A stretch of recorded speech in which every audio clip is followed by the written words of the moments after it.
Well, guys, it's another Sunday, and you guys know what that means. It's time to talk Westworld over here on this episode review. Of course, this will include spoilers, so if you guys didn't get to check out Season 3, Episode 3 yet, well, you are now warned. If you guys do love Westworld just as much as I do, make sure to comment down below. Let me know your guys' theories and thoughts. It's my favorite thing to read every single week, is to see what you guys are going to happen, what you guys think will happen later in the season, and as well what you guys thought of this episode in particular. And make sure as well to hit that like and subscribe button so you guys never miss out on content like this on a daily basis. So let's get into this episode review. This is one that I was certainly looking forward to. Like I mentioned last week, Thandie Newton is absolutely, Maeve is my favorite character in Westworld, but when it comes to my second favorite character, that is Charlotte Hale, played by Tessa Thompson. A lot of that might be biased because of how much I love Tessa Thompson as an actress, and for sure, just like how Thandie Newton's episode was last week, how that was like her all-star showcase as a performance, this was Tessa Thompson's all-star performance. I mean, I'd probably go as far as say this might be one of her best performances yet, not just in Westworld in general, but in her whole acting career. The material given for this episode was in particularly very subtle, but also very seducing. It was very substance, and at the same time, it was very emotional, and like the different details that it kind of threw out there with her character of Charlotte Hale, or who we still don't know, or who we don't know is in that body. We can take our theories and guess. I'm going to go as far as say, I think it's Teddy. Maybe I missed it of who's in there. I could be completely wrong. I'm sure you guys will let me know in the comments. But from what I understand, they did not say who was in that body yet. And I'm actually surprised by the pacing of this that they didn't say yet. I have a feeling, though, it is Teddy. That's the only person I can really think of, unless it was one of other Dolores's, like, friends that was in there, maybe her dad. I don't know. I think Teddy's the most logical person to put into that body and also make kind of unique. But again, I could be wrong on that. Again, maybe I missed it, and that's kind of what's great about Westworld, is kind of diving back into these episodes, discussing with you guys in the comment section as well. But in general, Tessa Thompson's performance was the big showcasing thing in this whole entire episode. But this episode again felt like another setup one, where these last three episodes, while I've enjoyed each and every one of them, and really much, it's more Westworld, I'll take it as I can get it, I have felt that each of these episodes are really much just setting up, and kind of, I put Westworld as a chessboard game. Like, it's a giant game of chess. You move one piece here, you move one piece here, you move one piece here, and it all kind of comes to place towards the end of the season. And I really like the first season of Westworld, love the second season, but I'm feeling this season needs to start, the pace is faster. Usually they reveal stuff a little bit too later in the season, and they're still kind of making you confusing, and they're not making me as confused as I usually would be in the show, but I'm wondering what's the point. Where is this going to go? We only got 8 episodes this season, and we're already 3 down. So where is this going? That doesn't go as far as say that I don't like this. I just hope that next week, as each episode's building and it's kind of adding more layers to what's going on, I feel as next episode needs to be the one of, all right, here we go. And I'm worried that next week's going to be the Man in Black, which I actually hope it is, but I'm worried that it's mostly just going to focus on him, and I hope it's not. I hope he comes into play in some shape or form inside this whole entirety. But in general, with getting that worry out of the way, this episode really relied on that performance of her and kind of just showing more of who Charlotte Hale was, and it's quite interesting to now look back on her as a character and see how much more I could care about her, especially when you start to understand more of her past with her kid, this ex-husband that she has, and in general, now she's a more compelling character, especially now that it is not Charlotte Hale in there.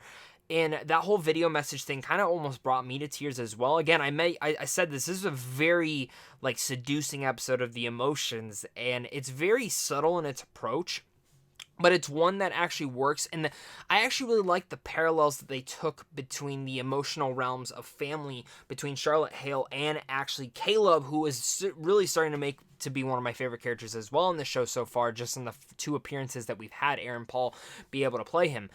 Very intense in those capabilities, but in general, Tessa Thompson really dug her story, really kind of got into that, and the one big particular moment is when she kind of goes into that, and the Predator's, playing around with the kid, and she just totally just chokes him out, kills him right there, takes the dog.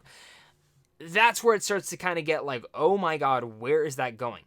The other now kind of theory I have with Dolores is, how there's two split personalities. Maybe one of them is in Charlotte Hale, which we actually did discuss on the podcast that I'm into each week called Into the Westworld. Check that link out down below where we kind of get into the discussions a little bit more. That's another kind of theory that we could have. Let me know in the comments what you guys think about that. Now, moving on to Caleb and Dolores, this is kind of the other subplot more for this episode. Again, they didn't really focus on them. There was no Bernard this episode and no Maeve, but looking at them in particular, before we get to the ending of this episode where it could set up with Charlotte Hale, let's look at this. So, like I said, the whole dynamic between both of them was quite interesting. Of course, he saves her, then gets her in the hospital, in the ambulance, the cops pull him over, whole thing goes down. Dolores just leaves him, says, you gotta leave town. He gets that one thing with his mom, gets into trouble. People are going after him. Dolores saves him. And real fast in that whole sequence when they're torturing him and doing the heart thing. Oh my God. If you have good surround sound, the way they're doing the heartbeat, it kind of got my heart jumping. Really well use of a sound design in that whole capability. But she saves him. They start kind of formulating this relationship that is very intriguing, in the way that she's telling him, like, oh, I know this about your childhood, and then they go to the pier, and he's like, how do you know this? I'm sure you know this, and she goes, no, I know that in 10 to 12 years, this is where you would kill yourself, and that is fascinating. Again, it kind of plays into the mind of, she is manipulating the hell out of this guy, because he was already intrigued with her, but now she's manipulating him. And, this is going to come into play as where Caleb is going to go down her story path and how that is going to really assist her. Now, really, let's get into the juicy part of this. Charlotte Hale, at the end of this episode, she's met up with the same guy that Maeve did last week. So how is that going to play? What is their dealing that they're going into that whole entirety? How is that going to play out now that, obviously, we don't know if that guy knows that's Charlotte Hale or if it's someone else. It's quite intriguing. I don't know. There's not much I can say on this episode because it's just setup.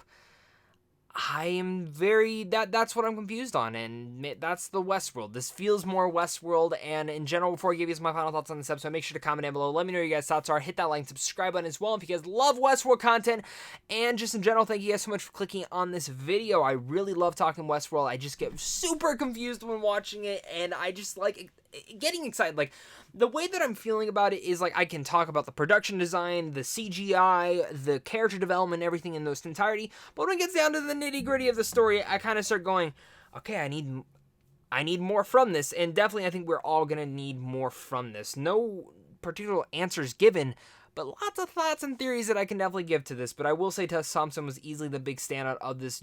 Definitely a giant showcase for her as an actress. So with all that said, I'm going to give this Westworld, I really liked it. Didn't love it as much. I still think the first episode's probably my favorite out of the whole bunch because I like how they actually structured that episode in particular. So far, though, this is my least favorite season, and I really hope the season starts kicking in the gear because I usually say that with each of these seasons, and then as it starts to kick into gear, I start falling more in love with it. While I'm kind of in love with it, I'm not there yet, and I need to see a little bit more, so I can't wait to hear your guys' thoughts. I can't wait to see next week's episode. So thank you guys so much for watching this. Make sure to head on over to Into the Westworld podcast over on Film Speak, and I hope to see you guys over there, and of course, next week. So of course, until next time, stay classy. And remember, you are my sunshine.